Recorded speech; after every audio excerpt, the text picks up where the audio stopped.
Good evening, glad that you are watching your channel of choice on the news tonight.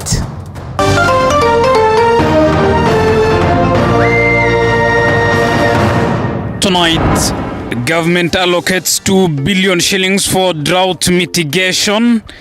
Development partners to raise another 10 billion shillings to cushion affected areas as more Kenyans continue to experience the biting drought. Kiangazi iko kubwa sana, kiangazi imelete hatari, sisi watu wa Isiolo tuko na shida. Where are they? Tumezunguka kila mahali. Tumeenda toka kwa DStv Nairobi kutusaidia.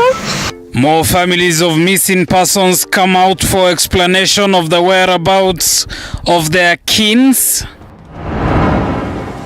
No light for Mwangaza. Meru MCAs reject 7 out of Governor Kawira Mwangaza's 10 cabinet nominees.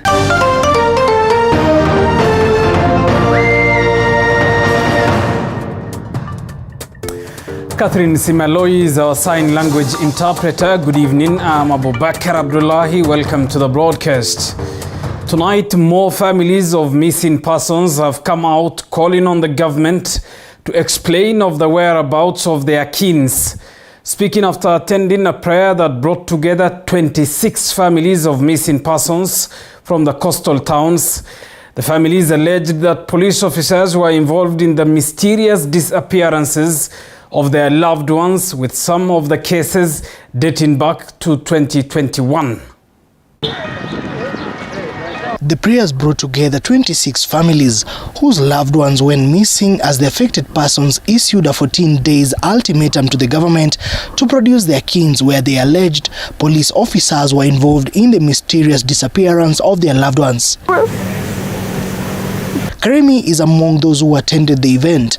According to Karemi, her husband was last seen on the 14th of August last year after he was forcefully ejected from a car he was driving in. Karemi adds that efforts to find her husband have proven futile, getting little help from all offices she has gone to in search of help to locate her husband. Tumezunguka kila mahali.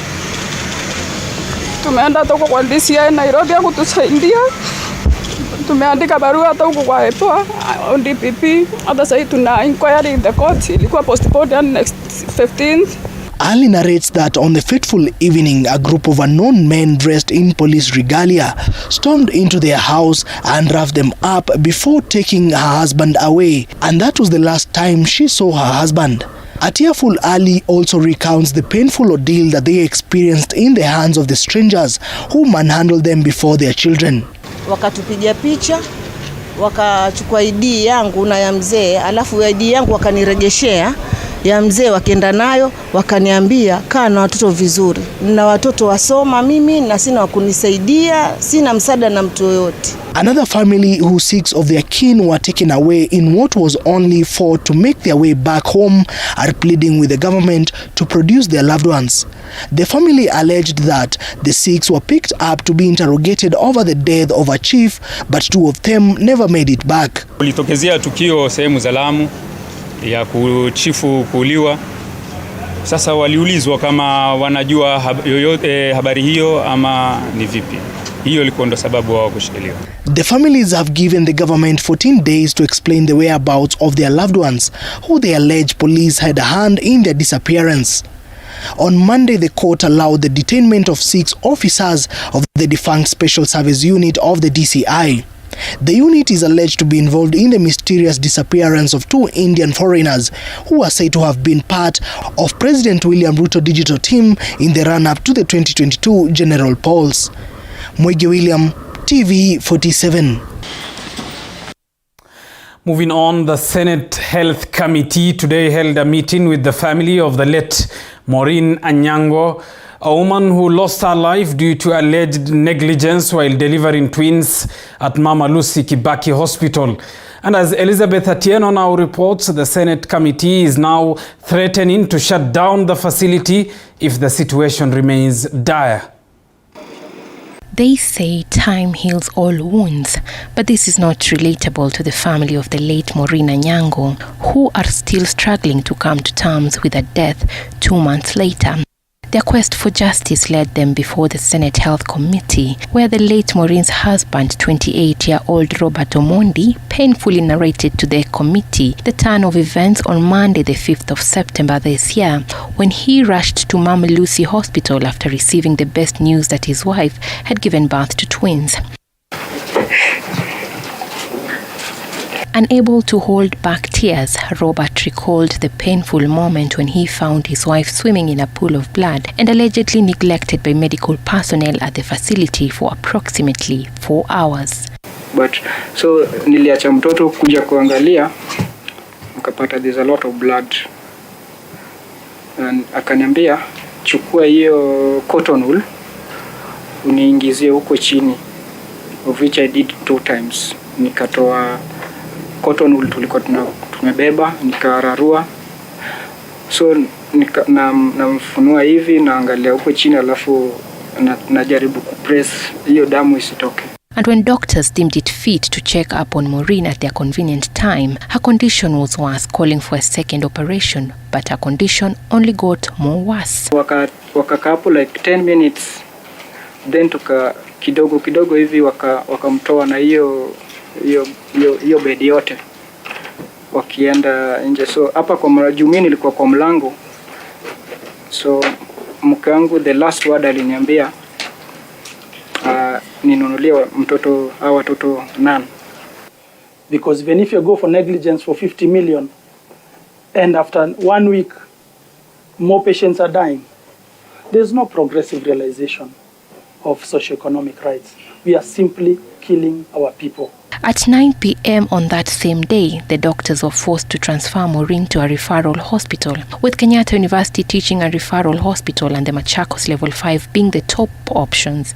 A move that did not go well with Robert, who lacked the 200,000 Kenya shillings needed in the 2 facilities. Kama kuna umetafuta kuna, wacha tuangalia option, the third option.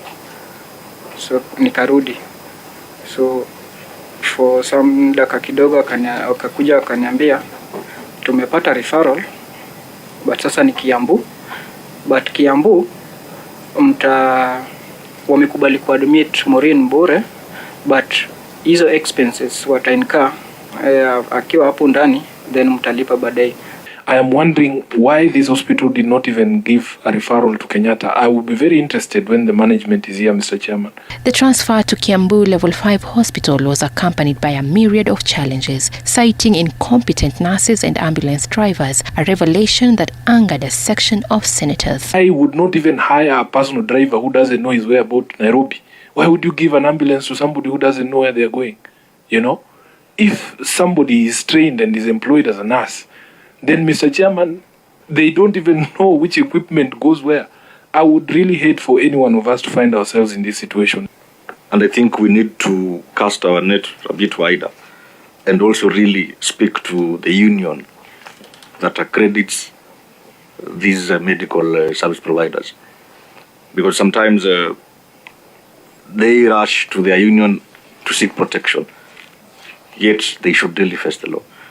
Efforts by doctors at Kiambu Level 5 to try and save Maureen's life proved futile as she breathed her last on Tuesday, the 6th of September. Alikuwa amepass asubuhi, alikuwa warm, naweza mguza face,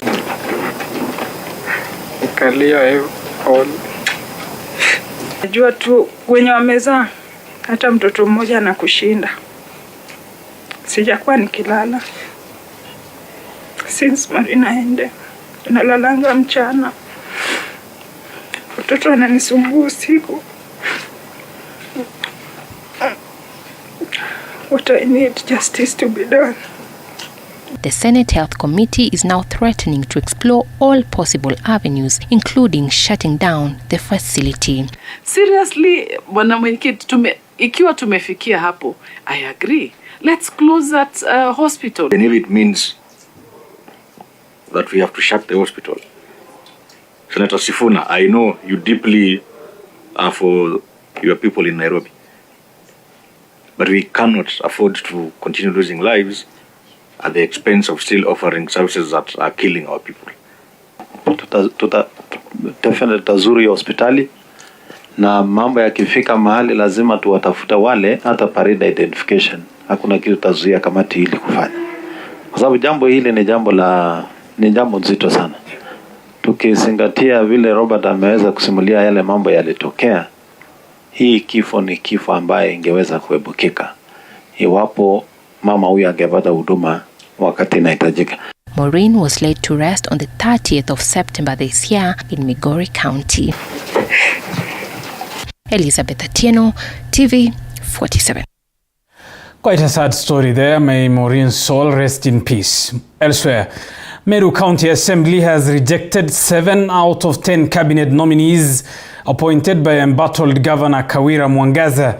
The ward reps say the nominees did not meet the qualifications in the wake of wrangles with the county boss. Mike Kagwongo has the details. Meru County political dominance tussle between 69 ward representatives and the county CEO Kawira Mwangaza took a new twist Tuesday at the county assembly. This is after the MCAs approved only 3 of the 10 CECs forwarded for approval by the embattled Governor Kawira Mwangaza. Qualifications, simupeleke nyumbani. Kama kuna yule anamiti qualification, muingize kwa office. The county legislators who have been at loggerheads with the governor since she was sworn in approved Monica Gadono, who will be in charge of finance docket, Dixon Monene of public service, legal affairs and service management, and Idana Duranera in the Ministry of Education, and dismissed a total of 7 others for failure to show their ability in relevant positions. Those rejected include Dr. George Gekunda Mungania of Health, Kiambia Deru of Water, Environment and Natural Resources, Esther Karemi of Trade, Tourism Investment and Cooperative, Kasti Misheni of Youth, Sports, Gender and Social Development, James Morongi of Roads, Energy and Public Works, Jafet Idhenji of the Ministry of Lands, and Caroline Karea of Agriculture, Livestock and Fisheries. The committee has carried out its mandate objectively as per the laid down regulations and as per the law and the constitution, citing numerous acts, that is the Public Appointments Act, the County Governments Act, and also the Constitution of Kenya. This, however, came a few hours after Governor Mwangaza scheduled a consultative meeting with the MCAs on Thursday this week at 9 a.m. at her official residence. The embattled governor also invited Meru Senator Gadore Morongi and the 9 elected members of parliament to the meeting in efforts to address experienced dissension with the assembly. And Honorable Senator of Meru, Kaduri Morongi, who is also the Deputy Speaker for a consultative meeting on 3rd November 2022 at the governor's residence boardroom from 9 a.m. In the letter addressed to MCAs dated October 31st, the county CEO said she was willing to sort out the misunderstanding that has threatened service delivery in the county. The bone of contention between the two arms of Meru County government has been the management of Ward Fund. Mwangaza now insisting that she is ready to discuss the matter with the MCAs, and I quote, "I am ready to discuss it with the honorable members of the county assembly on its management and come up with a workable solution." End of quote. Her Excellency, the Governor, in nominating and submitting another candidate for approval by the county assembly, do consider replacing the nominees with other candidates from the same sub-county as the rejected ones. The invitation comes days after the Council of Governors, through its chair, Kirinyaga Governor Anne Waiguru, met with her Meru counterpart and the leadership of the Meru County Assembly to seek a truce on the stalemate. Mike Kagwongo, TV 47. Elsewhere, the Presidential Working Party on Education Reforms has begun the public hearing on the competency-based curriculum. The Working Party's chair, Professor Raphael Munavu, is in Turkana County, where he expressed optimism with the exercise that has officially kicked off today on Tuesday. Our senior education affairs reporter Sharon Baranga reports. Kenyans from 10 counties had an opportunity to participate in the first public hearing of the competency-based curriculum. The chair of the Presidential Working Party on Education Reforms, Professor Raphael Munavu, led the team in Turkana. For close to 7 hours, the team pitched tent at Lodwar Boys High School, listening to residents. Today is the first time that we are getting views from the public about CBC, but also views about TVET, views about universities, views about how do we deliver our curricula and how do we structure the delivery system. One of the most challenging area is the provision of teaching and learning materials. These teaching and learning materials are not available in school, neither at home. Apart from CBC, residents of Turkana also voiced their concerns on issues affecting learners in the county, such as drought and insecurity. In Nyandarua County, it was a similar script. Residents turned up to air their views on the CBC with hopes that their concerns and recommendations to the Professor Stephen Kiama-led team will help in improving the implementation of the new curriculum. I believe that the concern that the Nyandarua people have shown yesterday and today to come and give their views is because of the concern they have for education. Should the children remain, or the pupils remain in primary school, should they move to secondary school? Professor Collins Odote led the team in Migori County, where they listened to individuals and organized groups.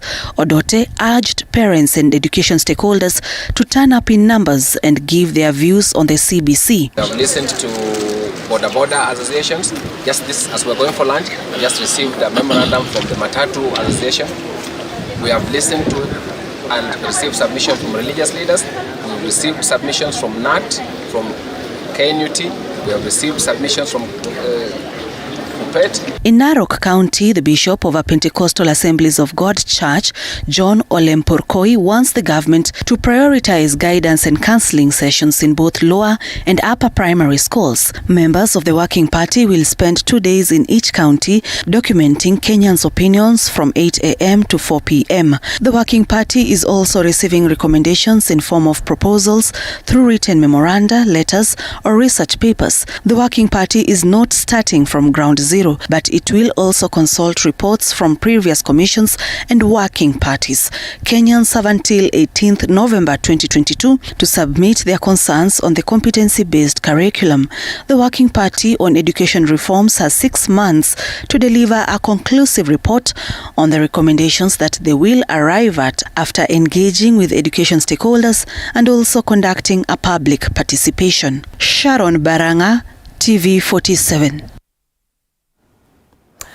Still on matters education and drought, and as the country continues to grapple with severe drought, with many areas greatly affected, concerns are now emerging over candidates in areas even as national exams near. Collins Lusweti takes a look at the drought situation and the exams in the country. Latest figures now show that 4 million Kenyans are facing severe hunger and in dire need of humanitarian assistance, with this number expected to rise if proper mitigation measures are not put in place. In Laikipia County, the situation continues to worsen, with residents unable to find pasture and water for the animals. Kiangazi iko kubwa sana, kiangazi imeleta hatari, sisi watu wa Isiolo tuko na shida. Kwa hivyo serikali inataka saidia sisi hata maji na nyasi. In the coastal region, Red Cross is now estimating that 600,000 in the areas of Ganze, Magarini, Kwale, Taita Taveta and Tana River have been greatly affected by severe drought, with 2 million heads of livestock in danger. In Ganze Ward, Kilifi County, education stakeholders are now warning that learning could soon be interrupted in the area due to hunger situation. Angalia mwanzo huko eneo la Ganze kuwa shule nyingi ziko katika hali ya ukame na inakuwa ni ngumu sana kwa ule mzazi kuweza kusimamia mwalimu wa wazazi aweze kulipa kutoa ile fedha. Kwa hivyo concerns are now emerging over learners in the hard hit areas, with national examinations around the corner. In Meru constituency, Red Cross has initiated a food distribution program to students from vulnerable families to keep the pupils in school during the examination period. In Wajir, The county government has entered a partnership with World Food Programme targeting 13,000 families with a cash transfer of 6,500 to the most affected. These hazard maps that will be used to strengthen your disaster risk management and monitoring in the region. And it is very important to be able to track where the needs are the greatest and where resources need to go. So experts are now warning that food distribution alone will not be enough to address the hunger situation in the country. They are now calling on long-term measures, especially on climate change, even as they continue with food distribution programs.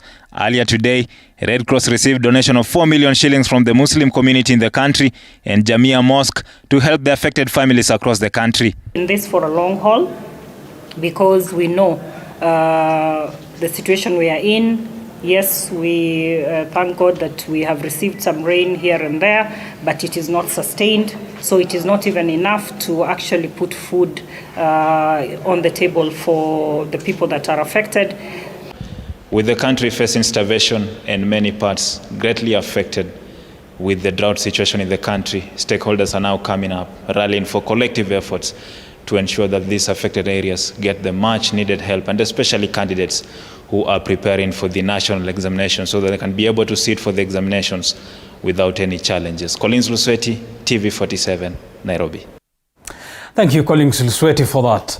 Tonight, Kenya is facing the worst and severe drought in 40 years, with the current drought described as the most severe and longest, with widespread livelihood loss and massive displacement of populations. Currently, 2.7 million people are in the crisis phase, 785,000 people at the emergency state, with more than 40,000 of the population facing high levels of food insecurity. And as Paul Kirobi now reports, President William Ruto has appealed to Kenya Red Cross to partner with the government to save lives. Drought continues to ravage several parts of the country, with millions of Kenyans affected. Residents of 29 counties are in dire need of food aid, with President William Ruto now appealing to the Kenya Red Cross Society to partner with the government to ensure Kenyans in need of food aid are able to access the precious commodity to save lives. Because the situation is both urgent and the situation is also dire, we have agreed that additionally to the 3.2 billion shillings government already made available, we are making again this morning an additional 2 billion shillings to support this food distribution mechanism. And later in the week, I will be meeting with other... The head of state announced an additional 2 billion shillings that will address the drought situation, an additional fund to the 3.2 billion shillings issued earlier by the state to address the drought response funding. It's traditionally conferred to the head of state. Nevertheless, I do not take it for granted, and I want you to know that I am aware of the magnitude of this role and proud to be associated with you. I also commend you for your intention to install all governors as patrons of their respective county Red Cross branches. This will go a long way in strengthening your organizational development by enlarging your regional footprint, thereby enhancing your network of members and volunteers. The president is expected to meet with other development partners in the course of the week in a move aimed at scaling up early action mechanisms aimed at saving thousands of livestock that may perish due to the biting drought. Most ASAL counties are facing vegetation deficit, thus limited availability of palatable livestock forage. An estimated 2.5 million livestock deaths have been reported across all species. The national government, as a result, set up a drought emergency team led by my deputy, and they have been in consultation with all the stakeholders According to the Arid and Semi-Arid Lands Humanitarian Network, more than 4.2 million people, representing 24% of the ASAL population, are food insecure, with about 2.7 million people in the crisis phase and 785,000 people the emergency state. This is an increase of 10% increase from the same period in 2021, where 2.1 million people categorized in as in emergency and crisis state. The Kenya Red Cross Society is now urging the president to ensure the Disaster Risk Management Bill and Framework Bill sees the light of the day to enable them work effectively. But also, as the President of the Republic, we would like to put to you to support us to push is the Disaster Risk Management Bill and Framework, because this has been, I think, probably more than 15 years on the table, lots of discussions where we have also been engaged. And I think for us, as Kenya Red Cross, we are discussing with them and we are saying, what is it that we can do together to alleviate the issues of climate change within our region? Because the climate change issues is affecting food security. I come from the Rift Valley, and one of the issues that has come out clearly is that the climate change has even affected the tea production. Kenya is currently facing the worst drought in 40 years that is attributed to the 4 successive failed rains, and a lot of work needs to be done in mitigating its effects. Paul Kirobi, TV47. Now, political loyalty paid off in Parliament for President William Ruto's allies during the first day of the National Assembly elections for committee chairs and their deputies who were elected unopposed. Consensus also prevailed in the committee elections, setting the stage for vetting of the Inspector General of Police nominee Japheth Koome and Principal Secretaries, among others. Apollo Kamau with the details. As a committee, President William Ruto's hand in the ongoing National Assembly committee elections was clearly visible in what was a done deal after 10 of the House committee chairs and vice chairs were elected unopposed on a day MPs from Kenya Kwanza and Azimio coalitions close ranks to seal the deal on committee leadership. Our discussions with our party leader, he was very thorough. And he knows what he wants. The party leadership also has identified the faces that probably they need. We have agreed on that. So it's been give and take and consensus, and it shows the maturity of a democracy. For the 10 departmental committees, their work is clearly cut out ahead of the much anticipated vetting of principal secretaries in their respective House committees. The Administration and Internal Affairs Committee new chair and Narok West MP Gabriel Tongoyo setting his eyes on the vetting of President William Ruto's Inspector General of Police nominee Japheth Koome and insecurity matters in the country. You know, we have got the issue of the vetting of IG. We are starting right away. Hopefully, also the president will have probably finished with the issue of the PSS, the vetting that is for all other departmental committees. In the Defense, Intelligence and Foreign Relations Committee, new chair and Belgut MP Nelson Koech and his deputy Mandera North MP Abdullahi Bashir are set to handle the exploitation of Kenyan domestic workers in the Gulf countries and recruitment in the Kenyan Defense Forces. The energy sector, chaired by Mwala MP Vincent Musyoka, will be cracking its heads on the need to review high electricity costs and fuel prices that continue to push the high cost of living. The issue of the cost of energy is not by mere production and also the taxes. The issue we are facing with the cost of energy is because we have allowed cartels who produce thermal power, which is extremely expensive, to continue operating in the name of some contracts that were signed long before that we are not able to vacate. At the Communication, Information and Innovation Committee, new chair John Kerry, the Technology and Digital Revolution will be the committee's entry. We are trying to constitute a committee that is fit for purpose for times such as this. You know that we're in an era where ideas are currency. We're in an era where data is currency. We are also coming in at a time when there has been a change of government and a new administration. So we might be called the Committee for Communication, Innovation and Information. However, we are a committee that cuts across all sectors. Apol Kamau, TV47.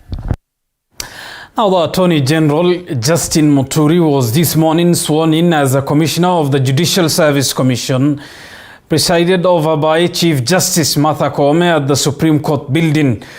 With the Attorney General, who is the Chief Government Legal Advisor, promised to ensure that the Judiciary will have cordial relationship with the Executive. What awaits the former National Assembly Speaker also includes approval of all commercial contracts drawn by ministries, departments and agencies.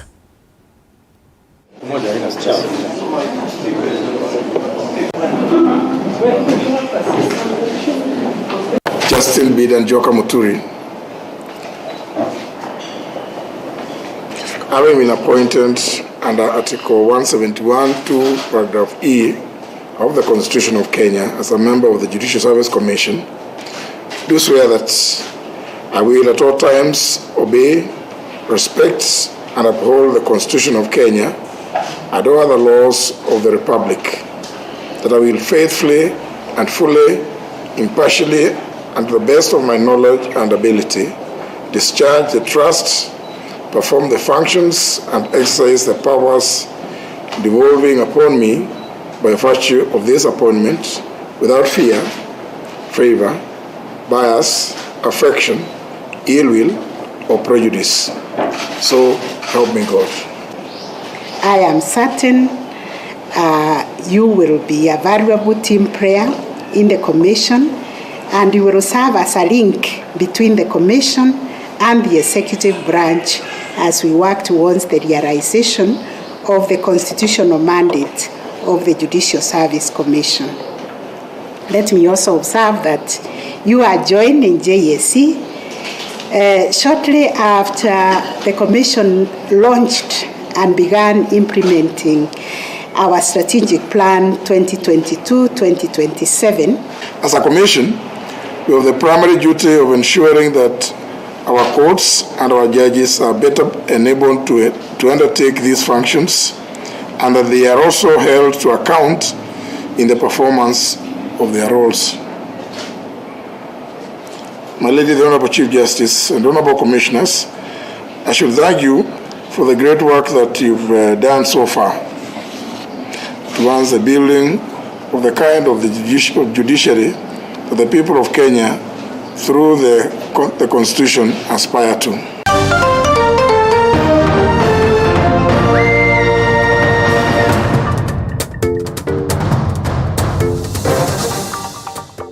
You are watching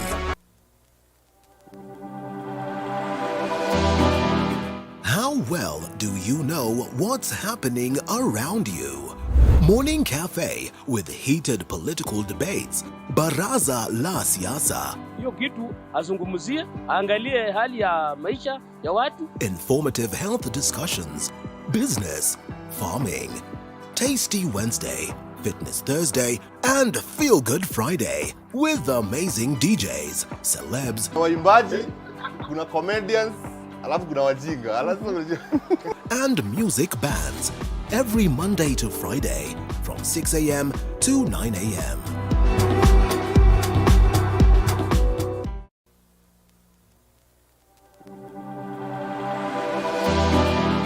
How well do you know what's happening around you?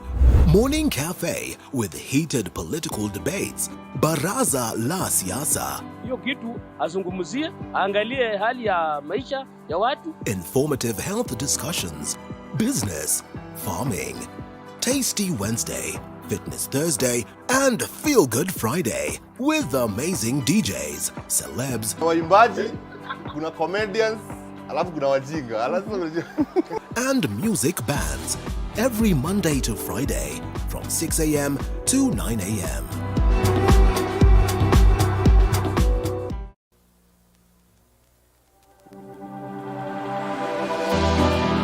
How well well do you know what's happening around you? Morning Cafe with heated political debates. Baraza la Siasa. Hiyo kitu azungumzie, angalie hali ya maisha ya watu. Informative health discussions. Business, farming. Tasty Wednesday, Fitness Thursday, and Feel Good Friday with amazing DJs, celebs, waimbaji, kuna comedians, alafu kuna wajinga, and music bands every Monday to Friday from 6 a.m. to 9 a.m.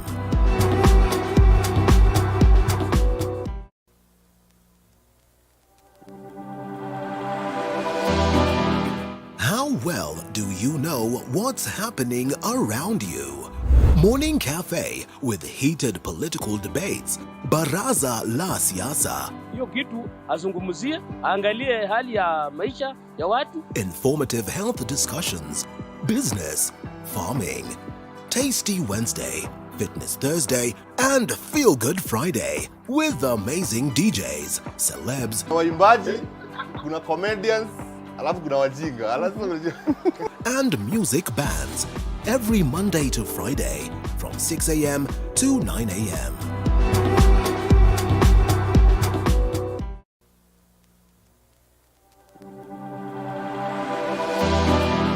How well do you know what's happening around you?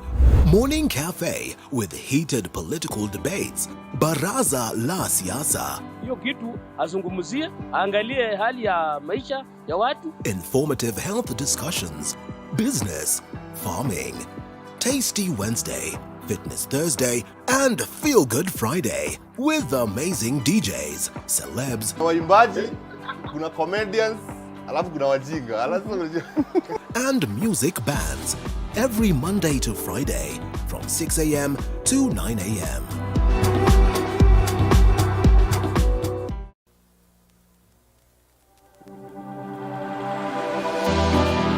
How well do you know what's happening around you? Morning Cafe with heated political debates. Baraza la Siasa. Hiyo kitu azungumzie, angalie hali ya maisha ya watu. Informative health discussions. Business, farming, tasty.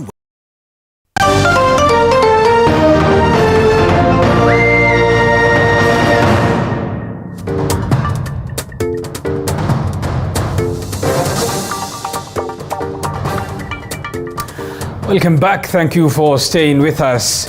Now, Nyaribari Masaba, Member of Parliament Daniel Manduku wants the Office of the Director of Public Prosecutions to drop the 1.4 billion graft case leveled against him on grounds that there is insufficient evidence. Manduku, the former Managing Director of the Kenya Ports Authority, was charged alongside Juma Chigulu with unlawfully awarding tenders at Kenya Ports Authority. Stanley Nyaringita with this and more from the courts.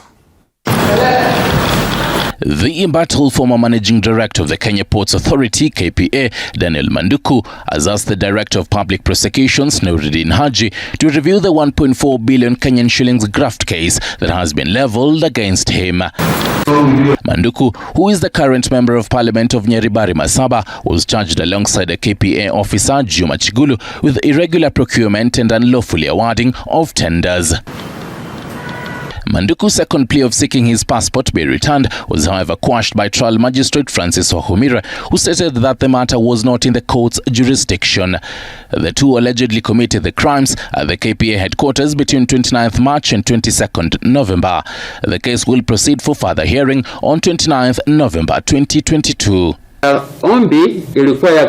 Meanwhile, 5 police officers charged with killing a suspect in Changamwe police station have been released on a cash bail of 800,000 Kenyan shillings each.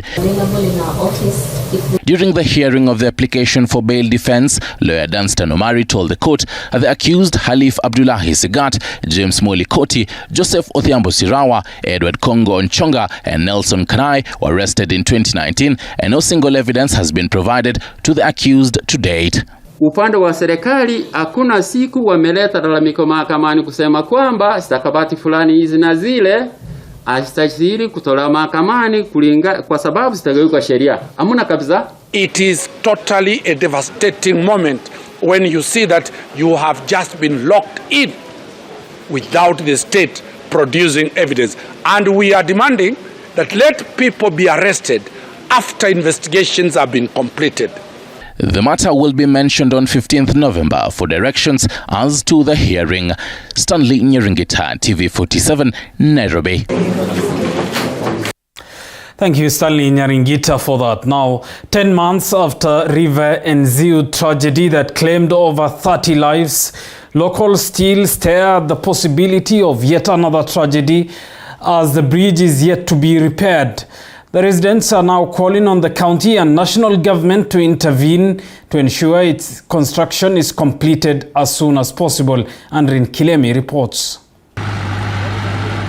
Residents of Nguni and new areas of Mwingi East sub-county in Kitui County are still glaring at the possibility of yet another tragedy posed by the killer River Nziu that has been causing numerous deaths during rainy seasons. Daraja kukinyesha, manake ni ile ya kupitia chini, inakuwa watu kufuka na miguu inakuwa vigumu, hata kufuka na gari inakuwa ngumu na inakuwa ni hatari hata kwa wanyama hata kwa binadamu. The Nziu River hit headlines in December last year after a bus ferrying choir members to a wedding ceremony in New Catholic Church plunged into the swollen river, claiming over 30 lives. According to residents, despite the government's commitment to offer over 500 million shillings towards construction of the bridge, too little has been done.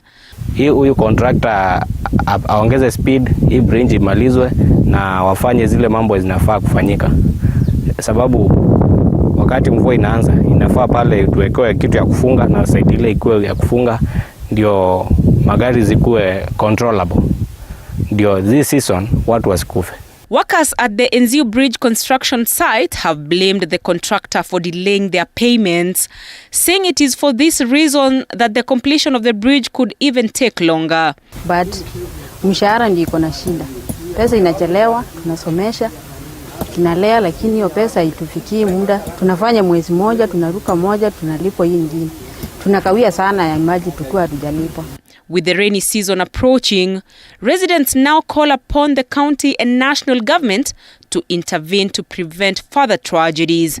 Andrin Kilemi, TV47. Now it is a sad state of affairs at Gold Primary School in Gariama South in Mwea Sub-County, Kirinyaga County, as pre-primary learners are forced to conduct their learning activities under a tree. This is after their classrooms were blown away by strong winds witnessed in the area. The situation is dire at Gold Primary School as students can only use their classrooms during morning hours before heavy winds that are usually witnessed in the afternoons, making it dangerous for learners to be in the classrooms, a situation that forces over 60 pre-primary learners to seek refuge under a tree. The school is also lacking boards and chalks, and teachers have to come up with songs to help them grasp whatever they are teaching.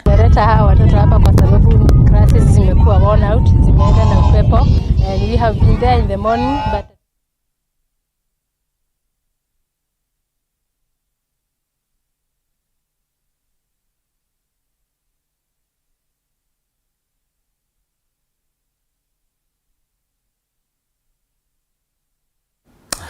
We apologize for that. Now, the immediate Director of Legislative and Procedural Services, Samuel Njoroge, is the new clerk of the National Assembly, taking over from Dr. Michael Sialai, who is now an ambassador in Namibia. His appointment was, however, opposed by a section of MPs who felt the immediate acting clerk, Dr. Sarah Kioko, should have been picked as the 7th clerk. Elizabeth Mutuku reports. Noises. I encourage you to observe decorum in the house. This is your house, and the rules are made by yourselves, and they must be observed by yourselves. Thank you, Mr. Speaker. Mr. Speaker, from the onset, let me clarify this, that I am here as a messenger. I want you to get this. I am here as a messenger of the commission.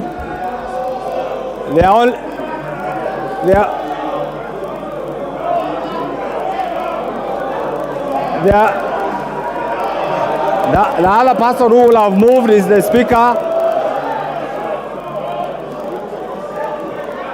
The other person who will have moved is the Speaker, who is the Chairman of the Commission. Okay, who has been proposed here, Mr. Speaker, has the right to participate in this particular process. Mr. Speaker, Article 232 of the Constitution, which has not been mentioned in this report, which is extremely very important, Mr. Speaker, and I wish to refer to it. Article 232 of the Constitution, paragraph G, states as follows, Mr. Speaker, subject to paragraphs H and I, fair competition and merit as the basis of appointments and promotion, Mr. Speaker, in the public service. I, as members of the court of opinion, say nay. That it is order. It is difficult to discern. I will put the question again.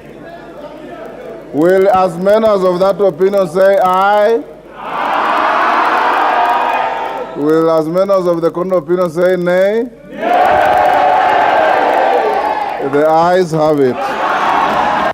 On the division on the special motion on appointment of the clerk of the National Assembly, the ayes 162, the noes 94, abstentions 0. The ayes have it. Elsewhere, CIC Insurance Group has today kicked off the sale of its 50-acre land located in Kiambu. The land, which is part of a 200-acre property neighboring Tatu City, has been subdivided into quarters plot-sized for easy purchase, with prices starting from 7 million shillings. CIC Group Chief Executive Officer Patrick Nyaga said that in a high-demand market for affordable residential developments, Ushirika Gardens represents and presents a ripe investment opportunity for buyers who are seeking prime residential property.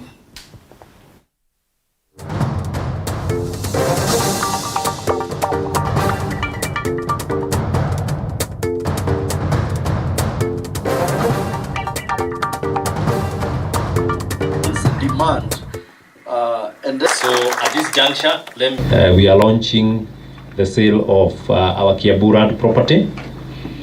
So over the years, our investment decisions are geared towards building CIC's potential in terms of capital and asset position, and this is definitely for long-term sustainability. So with that in mind, this land is therefore a prime investment as it is positioned in a rapidly developing area, coupled with high demand for residential units in Nairobi and its environs.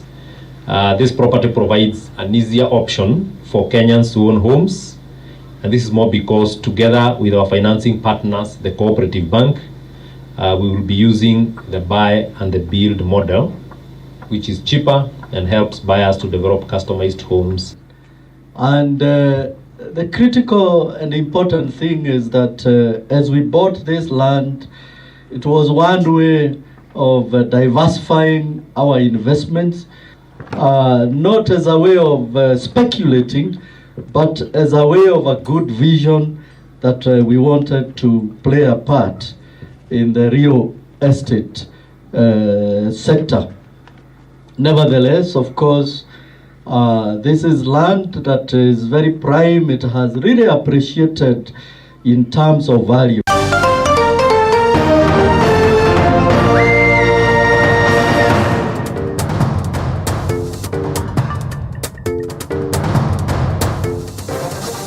You are watching TV47.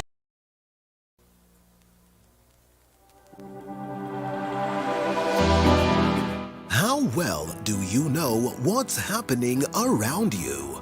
Morning Cafe with heated political debates. Baraza la Siasa. Hiyo kitu azungumzie, angalie hali ya maisha ya watu. Informative health discussions. Business. Farming. Tasty Wednesday. Fitness Thursday, and Feel Good Friday with amazing DJs, celebs, Waimbaji, kuna comedians, alafu kuna wajinga. and music bands every Monday to Friday from 6 a.m. to 9 a.m.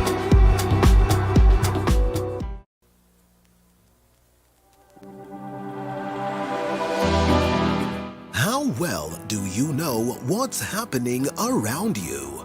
Morning Cafe with heated political debates, Baraza la Siasa, Hiyo kitu azungumzie, angalie hali ya maisha ya watu. Informative health discussions, business, farming, Tasty Wednesday, Fitness Thursday, and Feel Good Friday with amazing DJs, celebs, Waimbaji, kuna comedians, alafu kuna wajinga. and music bands every Monday to Friday from 6 a.m. to 9 a.m.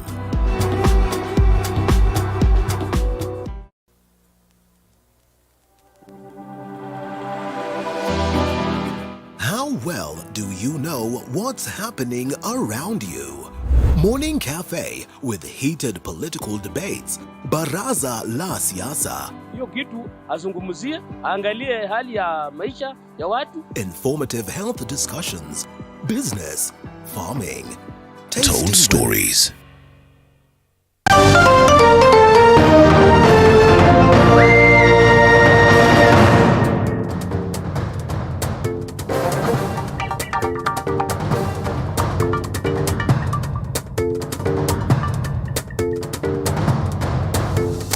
Welcome back. Let's get to the world of sports. Dennis Otieno, sportsman, is with me. Dennis, good evening. Good evening to you too, Abubakar Abdullahi. Now we have a lot that's lined up for you in the world of sports tonight. We'll be telling you how Athletics Kenya intends to make athletes perform better by breathing in better oxygen. Also, we will be telling you about the TMLB golf tournament. Now, with that said, let us start off with Matters Athletics. Now, Athletics Kenya, in collaboration with the United Nations Environmental Program UNEP, earlier today launched air quality monitoring sensors in major athletics training centers in Eldoret Town, Uasin Gishu County, and Kapsabet in Nandi County. The event, which was graced by Sports Cabinet Secretary Ababu Namwamba, Uasin Gishu County Governor Jonathan B. and Nandi County Governor Stephen Sang, brings the total number of the equipment unveiled by the Federation to 6. CS Ababu lauded Athletics Kenya for being on the forefront in matters climate action, while at the same time issued a stern warning to athletes who will be found culpable of engaging in doping. Meanwhile, two-time Olympic 1,500-meter race champion Faith Kipyegon lauded Athletics Kenya for installing the air monitoring equipment in training areas. Of Kenya's heritage as a sporting nation, especially in athletics, and also leading the charge towards making our environment better. Doping is a shortcut that is short-lived in terms of its benefits. And as a government, we are going to make doping very expensive. I'm bringing proposals to amend the law to criminalize doping. When you see an athlete breaking a record in whatever event they are engaged in, it is because they have trained well, they have trained in a clean place, they have trained in clean air, and they are ready to go and break records in the world. So we must take care of them, and that is why today we were talking about the air quality sensor being installed at Lobo Village in Eldoret and Kapsabet Eliud Kipchoge Stadium. We would like to see places like Pokot or Turkana having a good air because we see the drought is really, really big in Turkana, and people are really suffering because of hunger and really not good condition because of climate change.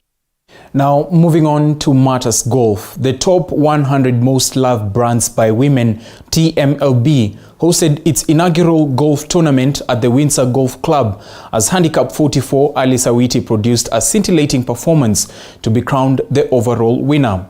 Awiti carded a total of 47 points to emerge victorious, while Ruth Omansa carded 41 points to win the ladies category, only 1 point ahead of Irene Kimeu, and Handicap 28 Mushiri registered 45 points to win the men's category. Speaking after the tournament's prize-giving ceremony, Brand Strategy Design BSD Group's founder and Chief Executive Officer Eva Muraya stated that the tournament will be held annually and will go a long way in promoting the popularity of golf in the country. Today, we celebrate the fact that our study has launched the inaugural Top 100 Most Loved Brands by Women in Kenya golf tournament, putting together corporates drawn from policy, from investment, business owners, communications, media, to a golf event, which we will now make annual as an opportunity to use the very powerful tool of a premium sport event like golf to speak to this audience about the value of using data on a segment that has often been ignored, omitted, forgotten, underrepresented, misrepresented of women in informing the opportunities that brands have and businesses have. We as the Nairobi Securities Exchange are really strong in advancing the women agenda in corporate leadership. And we believe that these are the initiatives that tend to build that